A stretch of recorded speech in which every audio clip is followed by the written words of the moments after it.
Have you ever met someone who made you feel accepted, even in your most flawed moment? Someone who didn't judge you, even when you were unsure of yourself? Have you ever wondered why certain individuals just seem to draw others in, not through charisma or charm, but through a quiet, profound acceptance? Welcome back to the channel. Today we explore a powerful truth about wisdom and success that is rarely taught. The most enlightened people, the ones who walk farthest in life, are those who understand the art of embracing others, not in spite of differences, but because of them. Being able to accept and accommodate people is not softness, it's strength. It's not naivety, it's maturity. And it may very well be the one trait that determines how far you can go in leadership, in love, and in life. You see, the more a person matures, the less reactive they become. They realize that people are complex, life is layered, and truth is rarely found on the surface. This understanding doesn't come from books, it comes from pain, failure, forgiveness, and the willingness to see others as evolving, not fixed. In this world, it's easy to admire someone who's brilliant, assertive or successful. But those who leave the deepest imprint, the ones people remember with warmth, are those who made room for others to be themselves. These people aren't pushovers. They're powerful, but that power is expressed through patience. Let's reflect on what it means to embrace others. It doesn't mean you agree with everything they say. It doesn't mean you never set boundaries. It means you recognize that every person is walking a different path. It means you honor people's journeys, even if they don't look like yours. And more importantly, it means you stop seeing differences as threats and start seeing them as bridges. In leadership, the most successful teams are not built by uniformity. They're built by inclusion. A great leader knows how to embrace conflicting views, different energies, and diverse skills. Instead of asking, "Who's right?" they ask, "How can we integrate these voices?" One of the most successful CEOs I ever met shared this wisdom: "I don't hire people who agree with me. I hire people who challenge me and who feel safe doing so." That's the power of emotional safety. And emotional safety only exists in an environment of deep acceptance. When people feel embraced, they become their best selves. They speak more freely, take bolder actions, and innovate with more courage. The same is true in relationships. Think about the last time you felt truly seen, not because someone fixed you, but because they sat with you, heard you, and didn't flinch at your truth. That feeling of being emotionally held. That is healing. That is rare. That is what we all seek. But in order to embrace others, we must first embrace ourselves. You can't accept others if you secretly hate parts of yourself. You can't offer compassion if you constantly criticize your own soul. The inner voice becomes the outer treatment. If your mind is filled with judgment, that judgment will spill over onto others even if you smile.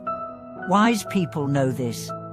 They know that the path to embracing others begins with self-acceptance, not ego, not arrogance, just a quiet, loving acknowledgement of their humanity. They forgive themselves for the past.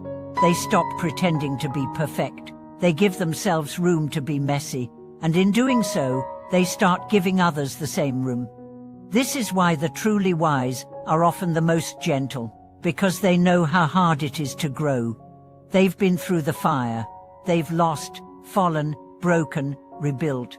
And so they don't mock others for their struggles. They recognize their own reflection in them.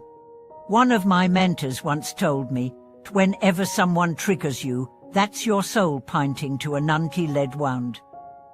Don't fight the person, heal the wound."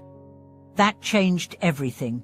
For now, when someone annoys me, I pause. I ask, "Why is this bothering me?" And 9 times out of 10, it's not about them. It's about me, my insecurity, my pride, my need to be right. Wise people have mastered this self-inquiry. They don't explode, they explore. and that gives them the ability to embrace people others reject. Imagine how different the world would be if more of us paused before judging. If we asked, what pain are they carrying? Instead of, what's wrong with them? This doesn't mean we tolerate abuse. It means we understand that even difficult people have stories, and while we may choose distance, we can still choose dignity. And now, let's talk about practical ways to develop this embracing mindset. First, practice listening to understand, not to respond. Most people don't really listen. They wait for their turn to speak. But true connection begins when you stop trying to win the conversation and start trying to feel the person. Second, notice your patterns of exclusion. Who do you judge quickly? Who do you dismiss? Who do you avoid? Ask yourself why. Often, our judgment reveals our fears, and once we confront those fears, we soften. Third, start with micro-acceptance. Don't wait for grand gestures. Start by being patient with someone who thinks differently, by asking a shy colleague to share, by not interrupting, by not correcting someone's grammar just to feel superior. These small acts build a muscle, and over time, that muscle becomes your nature. Fourth, give others what you crave. Want more empathy? Be empathetic. Want more understanding? Be understanding. Want to feel accepted? Start accepting. The universe mirrors our energy. The more space you make for others, the more you feel spacious inside. Let me share a personal moment. Years ago, I was on a panel with someone I deeply disagreed with. Their views offended me. But during a break, I asked them about their life.